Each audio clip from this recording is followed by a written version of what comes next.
30번입니다. 부동산 금융에 대한 설명으로 옳은 것을 모두 고르시오. 자, 기억. 영목이지는 시간이 지남에 따라 대출 잔액이 늘어나는 구조이고 일반적으로 비소구형 대출이다. 니은. 가치상승 공유형 대출은 담보물의 가치상승 일부분을 대출자가 사전 약정에 의해 차입자에게 이전하기로 하는 조건의 대출이다. 디귿. 기업의 구조조정을 촉진하기 위하여 기업 구조조정 부동산 투자회사에 대하여는 현물출자, 자산구성, 최저자본금을 제한하는 규정이 없다. 니을. 사회기반시설의 준공과 동시에 해당 시설의 소유권이 국가 또는 지방자치단체에 귀속되며 사업 시행자에게 일정 기간의 시설관리 운영권을 인정하되 그 시설을 국가 또는 지방자치단체 등이 협약해서 정한 기간 동안 임차하여 사용 수익하는 방식은 BTL이다. 한 30초 짤막하게 답을 찾아보시기 바랍니다.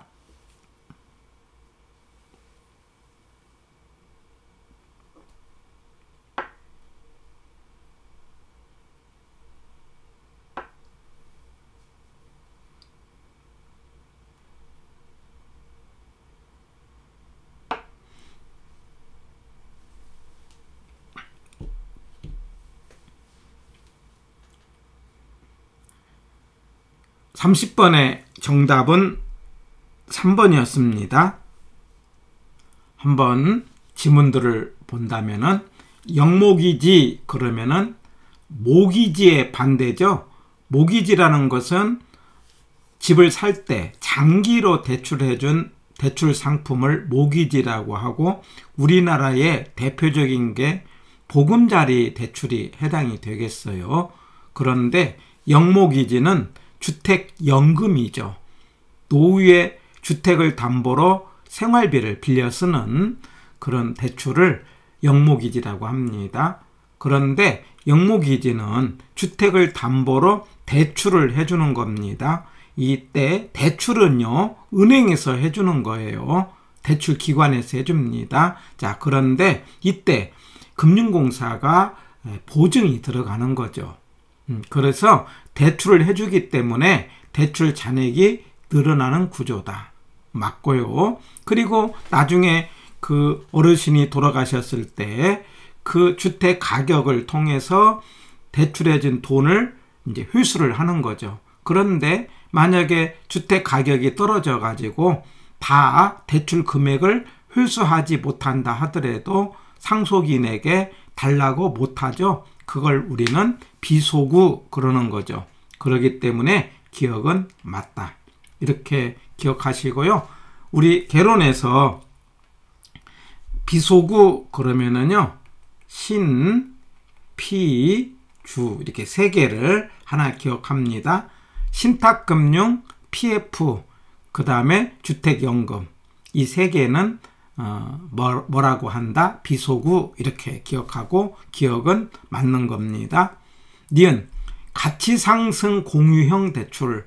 이제 아마 이 단어는 처음 이제 듣는 분이 있겠는데 이게 무슨 말이냐면 우리가 대출을 할 때 말하자면 부동산의 가격이 아파트의 가격이 올라갈 때 올라가는 것은 소유자의 몫이 드는 거잖아요. 그런데 그 가격이 올라가는 것에 대해서 일부분을 그 빌려준 은행도 같이 공유하자. 이렇게 뭐냐면 사전에 약정을 하는 것을 가치상승 공유라고 하는 겁니다. 그러면 어떤 이점이 있냐면은 올라간 부분은 원래 소유자의 몫이고 차입자의 몫인데 이걸 은행한테 넘겨주었잖아요. 그러면 대출 금리를 낮출 수 있는 효과를 가져오죠. 그래서 가치상승 공유라는 것은 가치상승의 일부분을 바로 이 부분이 틀렸는데 말하자면 차입자가 원래 가치 상승은 누구 겁니까? 소유자에 해당되는 차입자의 것이죠. 그런데 이걸 대출자에게, 대출자가 은행을 말하는 거잖아요. 이걸 바꿔놨어요. 그래서 차입자가 사전 약정에 의해 대출자에게 이전하기로 하는 조건이다. 이렇게 이해를 하는 거죠. 니은은 틀린 겁니다. 디귿. 구조조정회사는요, 구조조정을 도와주기 위해서 만든 회사입니다. 그래서 약간의 다른 회사에 비해서 우리 부동산 투자회사가 3개가 있지 않습니까? 제가 자위기 이렇게 하는데 자기관리, 위탁관리, 그리고 기업 구조조정 회사가 있는데 이 구조조정 회사는 예외가 있어요. 그런데 그 예외라는 게 주식에 관한 규정, 그리고 현물 출자에 관한 예외, 자산 구성, 최저 자본금 이런 것들은 규정이 있죠. 없다가 아닙니다. 예외는요, 말하자면 아까 부동산에 중간에 공개로 모집한다는 공모, 상장을 한다는 이제 상장, 그리고 1인 주식 소유 한도의 주식 분산, 바로 이런 주식에 관한 부분에 대해서 적용을 받지 않는다. 그리고 처분 제한입니다. 우리가 법에서는 5년의 범위 안에서 뭐냐면 이제 처분을 제한하고 있어요. 그런데 시행령에서는 1년이거든요. 이런 제한을 받는데 현물 출자, 설립할 때 현물 출자 할 수 없죠. 자산 구성, 우리가 여기는 자산 구성은 70%인데 이때는 구조조정용 부동산으로 자산 구성을 유지해야 되죠. 그리고 최저 자본금 3억이죠. 이런 제한하는 규정이 있다. X. 디귿. 사회기반 시설에 이거는 우리 SOC 사업에 우리 PF로 사업을 했는데 준공 이렇게 하면은 B라고 하자고 그랬죠. 그리고 두 번째는 귀속 이렇게 하면 T가 되는 거죠. 그리고 임차 이런 말이 나오면 L이죠. 그래서 이거 SOC 사업에 글자 맞추기 연습해 갖고 이거는 BTL이니까 맞는 거고, 그래서 30법의 정답은 3번이 됐습니다.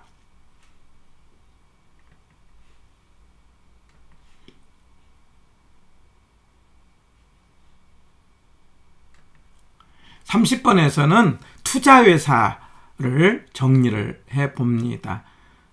투자회사는 3개가 있는데 자위기, 자기관리 부동산 투자회사, 위탁관리 부동산 투자회사, 기업 구조조정 투자회사가 있다. 그런데 자기관리 회사는 실제 회사다. 위기는 서류상 회사다. 서류상 회사니까 없는 거 2개, 사람 없고 지점 없다. 이렇게 기억하시고, 그 다음에 서류상 회사이기 때문에 자산 관리 회사한테 위탁을 해야 된다. 무엇을? 운용 업무를요.